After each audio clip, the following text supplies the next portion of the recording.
Hey, I'm And. And I'm Beck. And we are the Gold Diggers, because we believe there's gold found in everyone. Everyone is unique, interesting and exciting with a great story to share. And we aim to find it.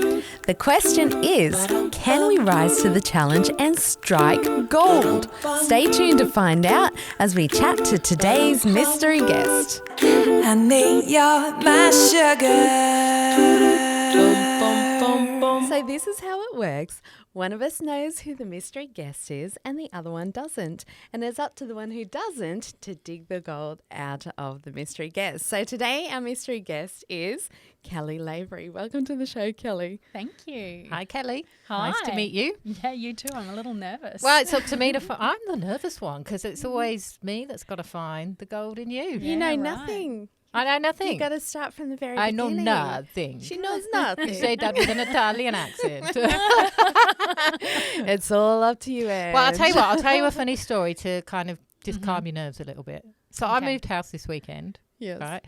And the people that we bought from, she looked after this house immaculately. Like everything looks brand new. The cooker, everything is brand what new. happened? And we bought it with the furniture in, right? So they've got this beautiful big couch, and my son, when he sat on the couch, he's like, "Oh, don't ever get rid of this couch, Mum, because it's so nice," and it is. Anyway, someone came to the house who was known to the previous owners, because it's someone like he looks after all the security systems, and he was there when my dog suddenly got a bout of diarrhea. Oh, no. Oh, no. And I'm walking around the house with him, and there's diarrhea here, and there's diarrhea there, and and I get to this nice, brand new, big couch, and literally it's carnage all Oh, the no. couch. And I'm horrified. I'm like, oh, please don't take this back to the previous owner. Were you able to retrieve it? Yes, thankfully. Oh, thank goodness. Thank you. If you're listening, you may have Scotch guarded your sofa because it all came off nicely. thank goodness. But I'm like, perfect timing. Thank you, dog, as if we weren't under enough stress. Was that little Harley? That was little Harley. Oh, Our new Harley. little He's 16-week-old so puppy. cute. Like, I'm sure you forgave him because he's so cute. We did forgive him, but he has never done that the whole time. He was marking his territory Literally. So anyway, in a very smelly way. so I've had quite the week. It sounds like it. No. Well, I'm hoping like you're settling in better now. Like, Oh yeah, we'll getting get there. there. It's an exciting time, isn't it? Yeah. Oh, So- congratulations on moving into your new house. That's Yes, awesome. So I'm going to tell you a couple Yeah. of things about Kelly before we send you out of the room.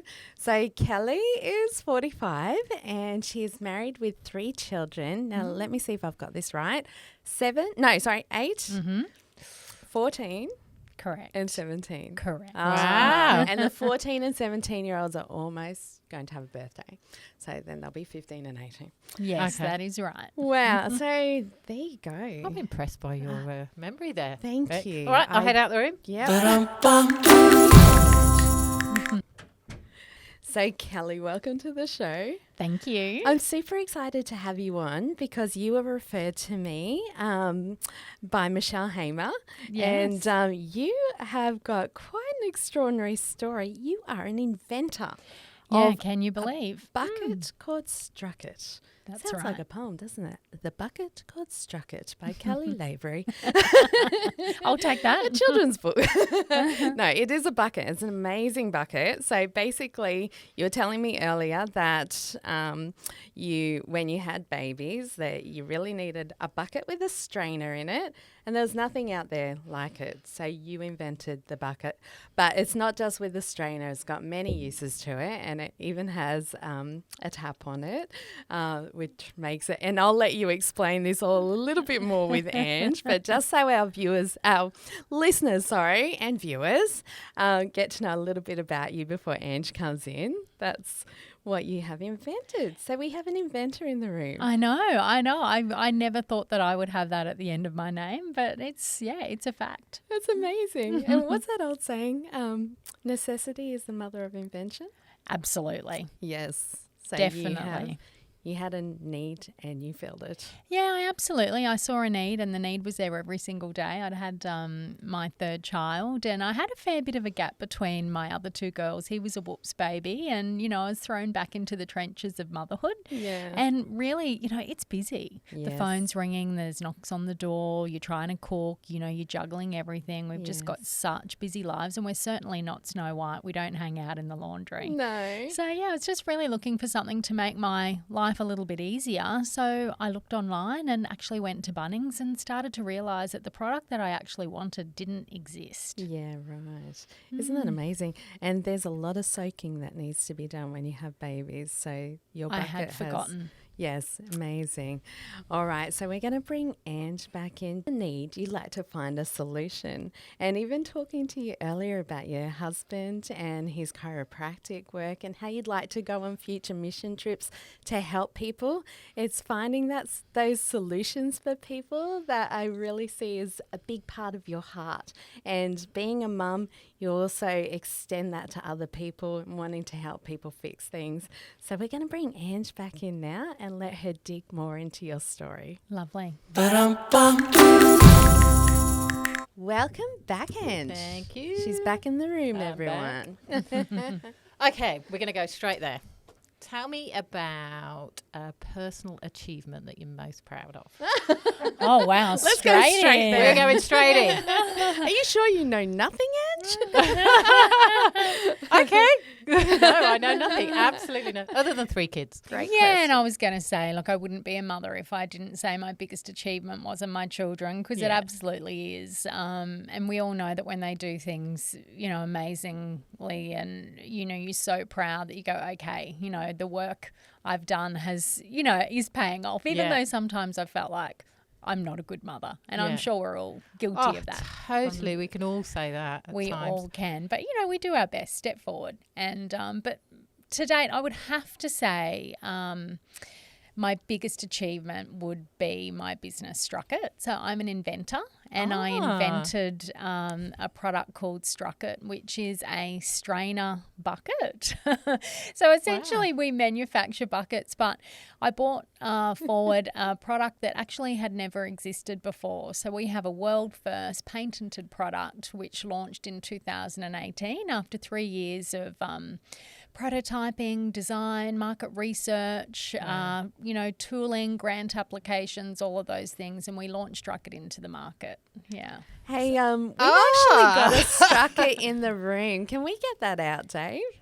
So if you are joining us on YouTube, you can brilliant. check this out. If you are not, then why don't you, when you get home, if you're listening in your car or when you get home and you're safe, check us out on YouTube. You can see the Strucket. Yes. So show me how this works. So this came about because when I had my third child, I was back into the trenches of motherhood, and I was soaking all kinds of stuff. Well, actually, I wasn't the soaker. My husband was. Right. So he would throw, the vomit-stained cot sheet into Tupperware containers, actually. The couches fit?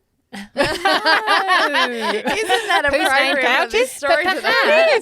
But perhaps if you could have removed the cushion, like cover, you could have absolutely soaked it in your Strucket. And then what you could have done is you could have removed it and connected your strainer up onto the side, so you didn't even have to touch the contents that was inside. Okay, for the purpose of those of you that are joining us on the podcast, there are almost 2 buckets in one. Yes. And the inside bucket you pull out and you can rest on the outside bucket and it's got a strainer in the bottom. Correct. And so Genius it actually, idea. Looks amazing really, too. really simple, but honestly it did not exist. So that strainer, it's industrial design, this product, and so that strainer actually connects in 2 places. You've got the lip on the top of the bucket, and then you've also got teeth inside.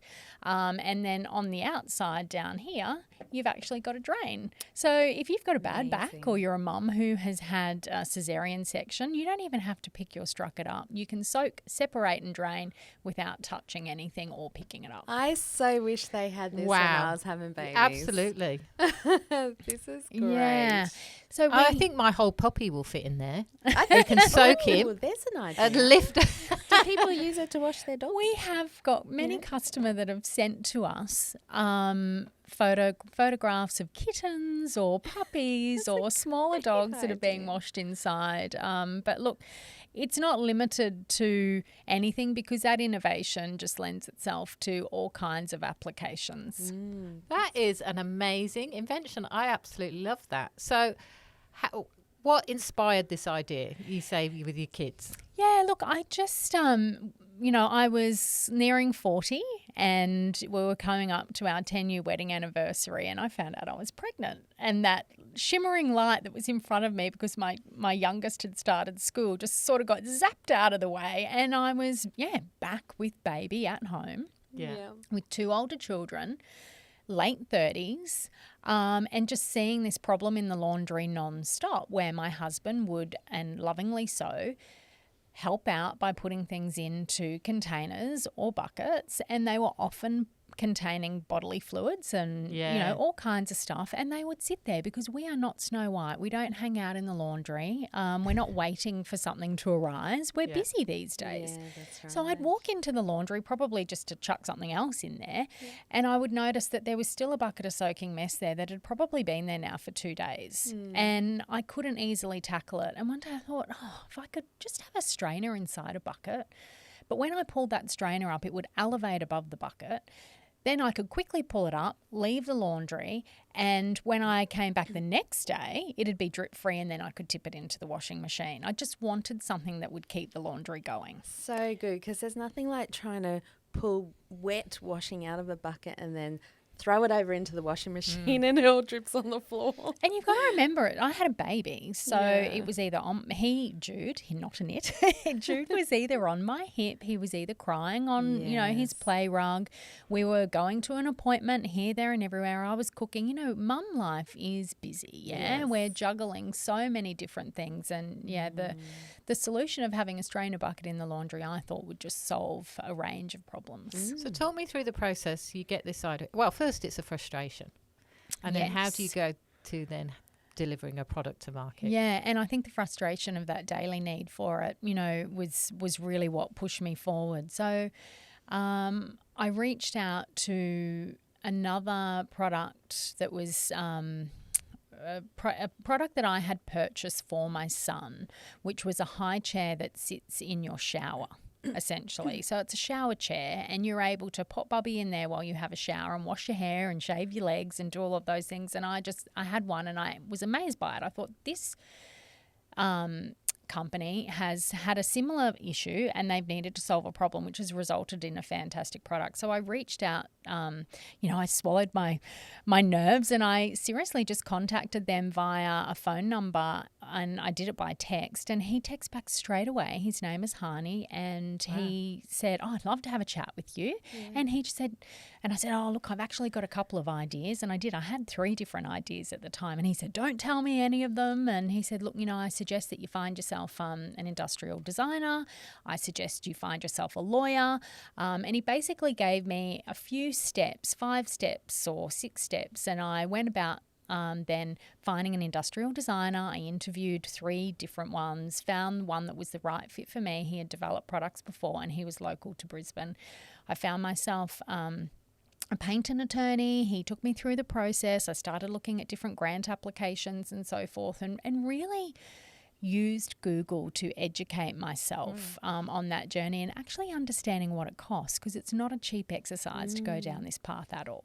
It's a huge process, isn't it? It's huge. Because you really have to protect it. Yeah. No, it's absolutely a huge process and a very expensive one. So it took about 3 years to bring it to market, and it was back, forth.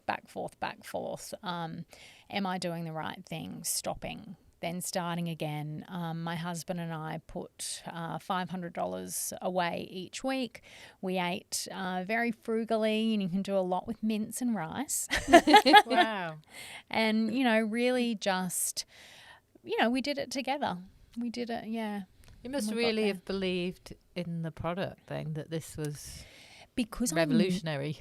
Because I needed it just so very much, and I couldn't let it go, and I was the customer, and I started talking to other mums, not telling them what it was, but listening to their pain points and understanding what they were needing at the time. It just kept solidifying that perhaps I was onto something.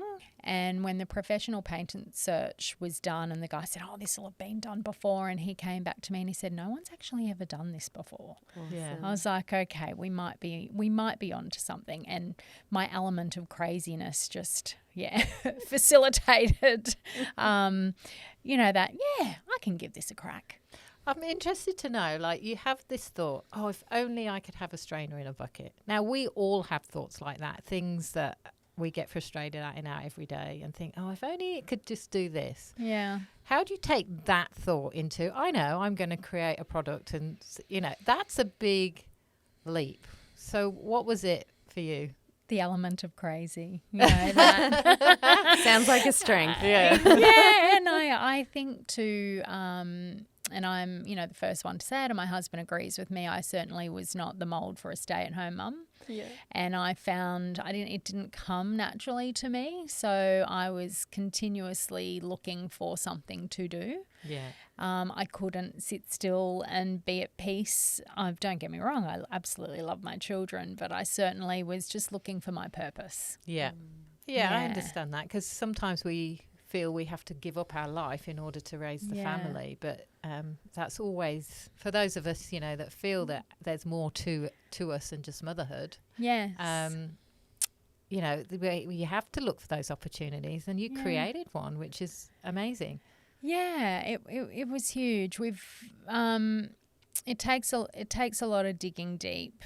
Yeah, it's really tricky, and it's not all roses. Yeah. Do you have a business background? Have you studied anything in particular? No, I'm completely a Google entrepreneur. And, but the thing I guess that my strength is that I don't leave a stone unturned, and I'm probably a little bit too fastidious and I overanalyze everything. But when it's come to developing a product, that has been, you can't rush a good thing. It certainly sounds like the ingredients you needed to actually pull this off. Yeah, I think, and there's, people think you can develop a product and it just sells. It will not sell. And my background is sales. And I think that was instrumental to the growth of Strucket, and being able to stand in a room and sell something and push and meet people and get out of your comfort zone and, understand that when you do that, good things can happen. So talk to me about your professional life prior to, having to raise your family. Yeah, so I worked for a great publication. So moved to the Sunshine Coast probably about 23 years ago, and landed a fantastic position. Which was like the glam rag at the time of the Sunny Coast, which was called The Weekender. And, I'd worked there for a couple of years, and I sold print advertising. Okay. And it was just such a great environment to work in. It was absolutely brilliant. And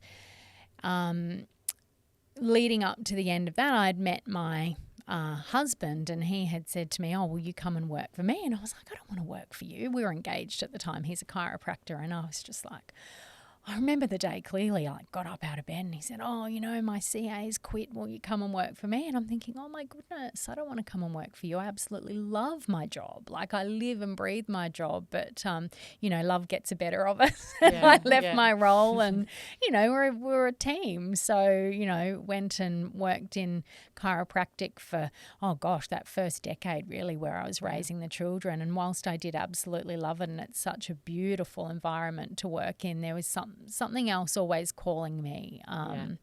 But prior to moving to the Sunshine Coast, I did lead quite an interesting life for 5 years and travelled abroad, and just really saw the world for a good stint of time, and can say that on my resume I had cooked for the Canadian ambassador when I lived in Amman in Jordan. Wow. So I've got an embassy stamp on my resume, and So you're a chef as well?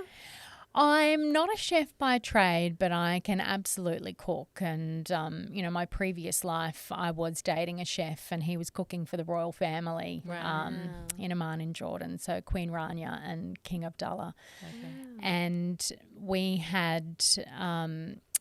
obviously, you're in that circle when you're living there, and you're hanging out with other expats, and Queen Noor at the time had a chef who was Canadian, and he had been over for dinner quite numerous times and some wine and lots of fun and laughter, and I'd cook for him, and he knew that I was, again, looking for purpose, and I was bored and twiddling my thumbs and wasn't quite happy just hanging out at, you know, all the expat coffee shops and gyms and I thought you were so going to say the forth. palace then. Yeah. Just hanging Getting out at the bored palace. hanging out at the palace. And he rang me one day and he just said, I've got an opportunity for you. I know you're looking for something to do, but what would you think about cooking for the Canadian ambassador? And I thought, are you joking? Are you absolutely joking?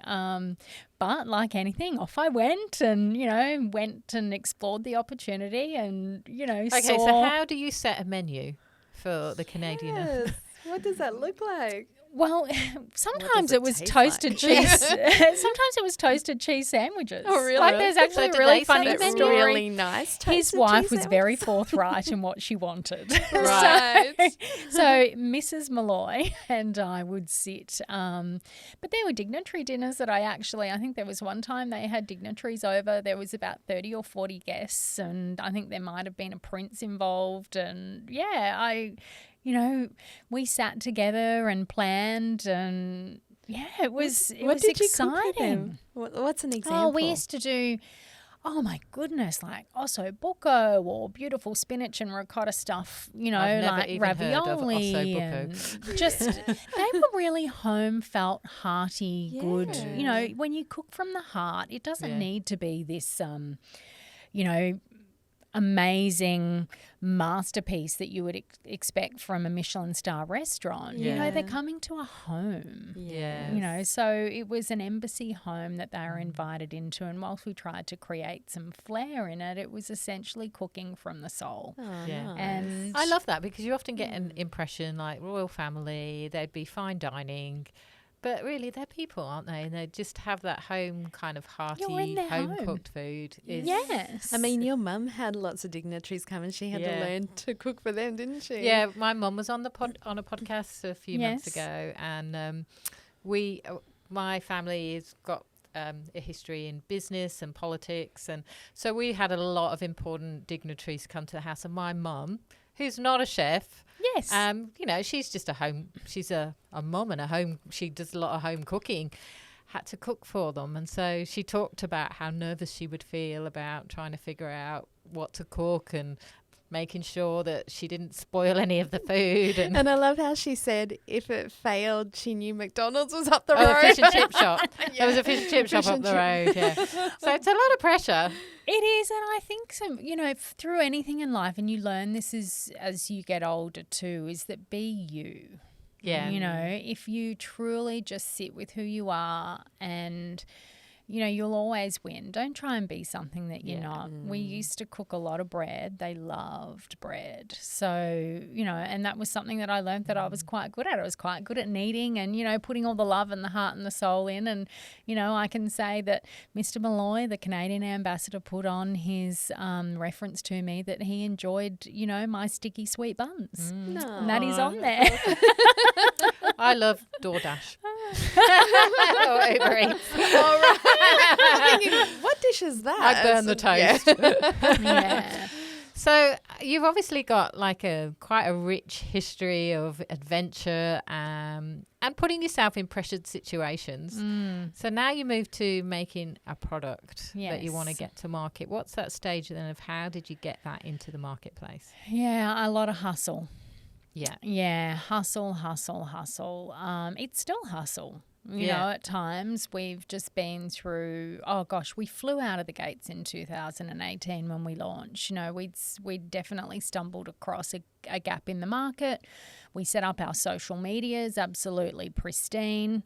You know, that was thanks to an amazing marketing agency that we were working with at the time. We still use them in a different way now, but yeah, definitely still work with that company, and you know, really just presented ourselves as though we absolutely knew what we were doing. And if we didn't know what we were doing, I ensured that I set about learning and understanding, and then it was definitely connecting with the right people. Did you go to a lot of trade shows? We did. I worked the floor at the PBC expos. I spoke directly to customers. I knocked on every single door I could Wow. possibly knock on, and sometimes I didn't even know what I was saying.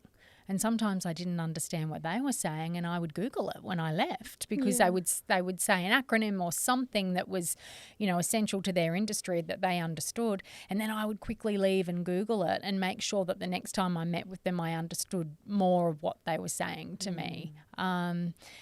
Just learn. Yeah. So learn. how successful is that going door to door? Sometimes you can think that you're going nowhere, and then all of a sudden there'll just be the right door with the right connection that'll, open to another door or another opportunity.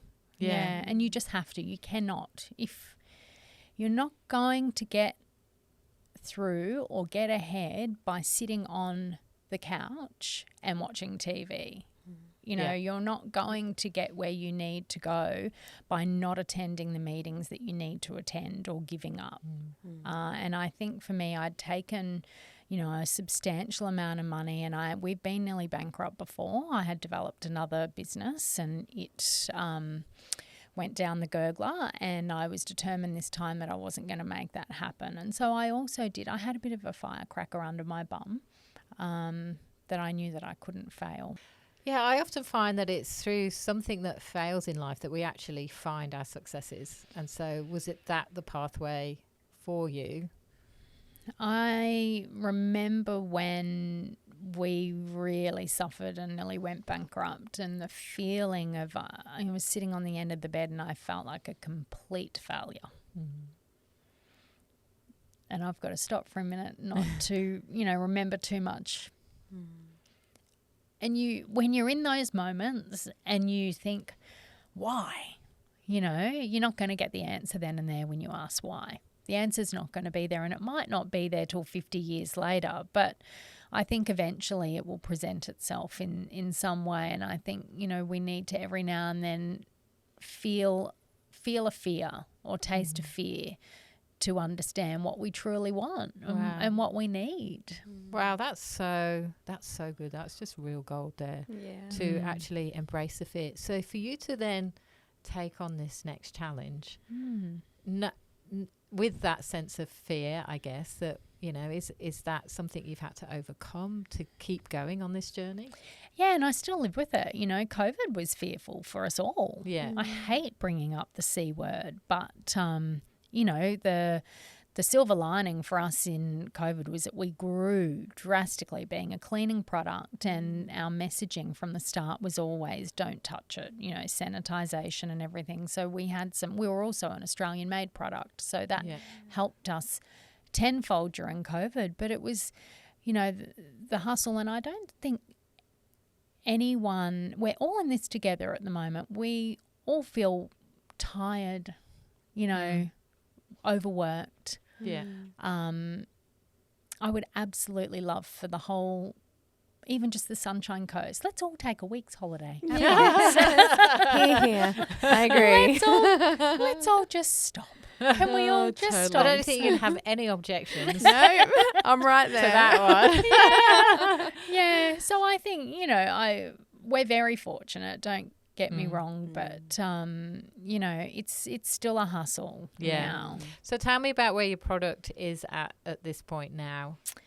Yeah, so we sell obviously Australia-wide. We've sold over 200,000 units to date of our product. You will find us in Howard Storage, Kitchen Warehouse, smaller boutique homeware and laundry stores around Australia. We really support the cloth nappy industry, and that Strucket is an amazing dry pail, and it supports people on their sustainable parenting journey. You will also find we do limited releases with Aldi. We've just finished a second release with Bunnings, so they'll choose a particular colour and launch with that.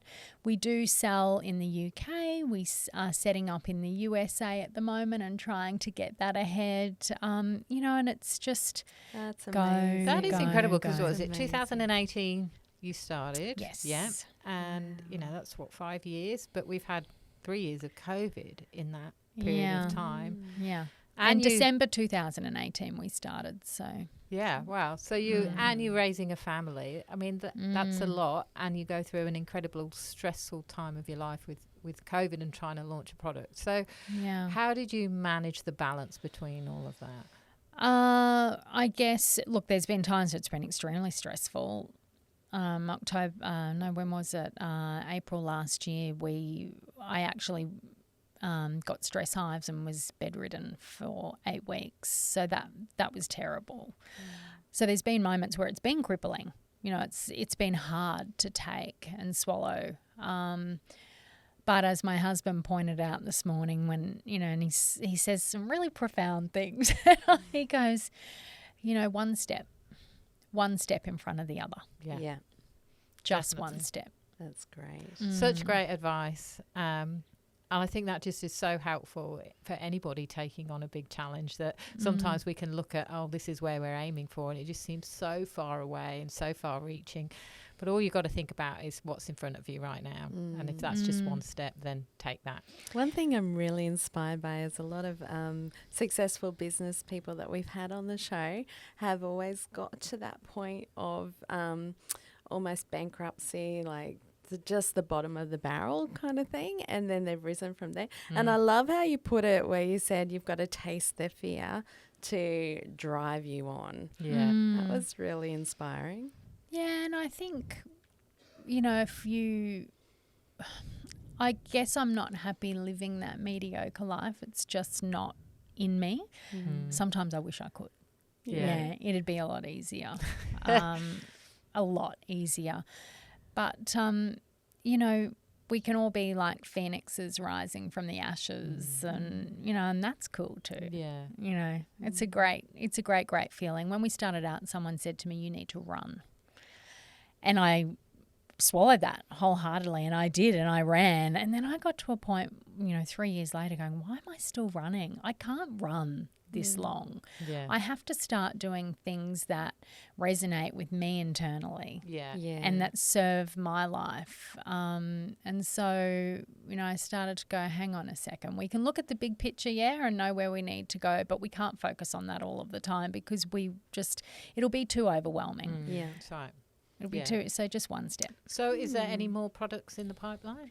Yeah, so we have, the 19 litre, there's a smaller version, which is a mini. And then we've also got our new teeny, which is a 1 litre version that launched last November, that has a grater attachment, which is the only Australian made grater on the market, and a juicer. So you can actually make margaritas in it. So you can do all kinds of stuff with that. Kitchen version. Yeah, and we do have more products in the future. There's definitely a smorgasbord of ideas in my design folder. Nice. It's just a matter of understanding the market for now. We just need to watch what's going on. Well, as far as with I the can tell, economy. you are running. Yeah. You're keeping the going. Yes. Yeah. Just got to learn to maybe power walk. Yeah. Well, if I can go to the goal. Yes, let's do that. I'm just amazed by your story, Kelly, that to have gone from such a significant loss in your life, you've lost the business, and you had that moment and you just sat on your bed and you're just like, you know, how did I get here? To pull yourself back up from that, and not just like sell another product and start another business, but to design and create your own product. That process from design to market is such a long process, and there's so many facets involved in that. To have the stamina and determination to keep going is remarkable, and I applaud you for that, because I think that not many people will get a product to market because of that process. It's a bit like writing a book, isn't it, Beck? Yes. Getting a book to market is hard because the process is hard. Yeah. And so that means you've got a lot of determination, you've got a lot of stamina, you've got a lot of self-belief that you believe in the product because you know it works, because it works for you. And you know that there's a market for it. And I love that fact you've done this while being a mum, raising 3 who are now teenagers, but raising 3 kids. Because sometimes we think as mums that actually we can have one or the other. But you've created both. And I love the fact that you were looking for a space to do something and it to fit around your life. And you've done that, so it's incredible, and I applaud you. And I think you're just such an inspiration for women and for business women that perhaps have ideas and they don't know how to bring them into fruition. So congratulations. Thank you. It's been such a pleasure having you on the show today. Yeah, thank you for so joining much us. Thank you. us. Thank you for having me. Very It's been just inspiring. wonderful. Oh. Thank you. Honey, you're my sugar. So, Ange, isn't Kelly amazing? She is. Inventing something. I'm going to call her the Mrs. Bouquet lady. Yeah. There's a TV series in England. I can't, Keeping Up Appearances, I think it's I called. love that Do show. you know that so show? funny. Yeah. And she's so posh, she won't call it Bucket. Mrs. Bucket. It has to be Mrs. Bouquet. So funny. And this is a very posh looking bucket. It really is. Yeah. I am convinced I want to buy one. I know, me too. And I don't even have a toddler. Not that it's Yes. purposely for toddlers, but you can see, or for babies, but you can see how it would be so useful It's a great idea. to young mums. Yeah, and good on her for just pushing through. There were so many obstacles, and there are so many obstacles to actually inventing something and then getting it made and patented. But you know what? and- There's the thing that admires me. Let me say that again. The thing that I admire the most is that there's a lot of time, effort, and energy and finance that goes in Yes. to getting a product to market, and there's years that process is years of Yeah. you giving out, you investing into this and not seeing any return. Yeah. Now she did that just prior to COVID, and so then when it finally gets to market, nobody's in the shops, you know, and so to persevere and to continue to go through that, I think says a lot about the You've person got to that she be is. totally committed, don't you? Yeah. Like that kind of commitment is next level, and it's a long game. It's like Yeah. you just got to be in it to win it, really. Absolutely. And like I know a lot of people that have had product ideas. They've even got a prototype. Yeah. But then that next stage of getting that actually into the marketplace, because you've got to then mass produce it. Yeah. You've got to get a manufacturer and all that. And there's a lot of investment Yeah. in that process. She struck it with the bucket. So couldn't help it. That was so good. She struck it in gold. Well, that's why it's called a Strucket, isn't it? She struck it with a bucket. Struck it with a bucket. Oh, that's certainly got to be their Ba-dum-bum. tagline. Brilliant. I love that. Oh, but yes, very inspiring. I I found know. her podcast so inspiring. And I think I'm going to go and get a Strucket. I think so. And a bucket. Struck a bucket. Sorry, I can't stop There she saying that now. See how catchy it is? She was a I know. brilliant marketer. So that's it for today's podcast. You'll find us on all the major podcast platforms. The podcasts come out every Wednesday. We'd love to hear from you on our socials, the Gold Diggers Podcast. Tell us about your story so we can find the gold in you. Easy as pie, lemon, apple or cherry. Loving you is so very sweet, sweet, sweet. How can it be such a piece of cake? And your smile is the icing. Loving you is a party. Honey, you're my sugar.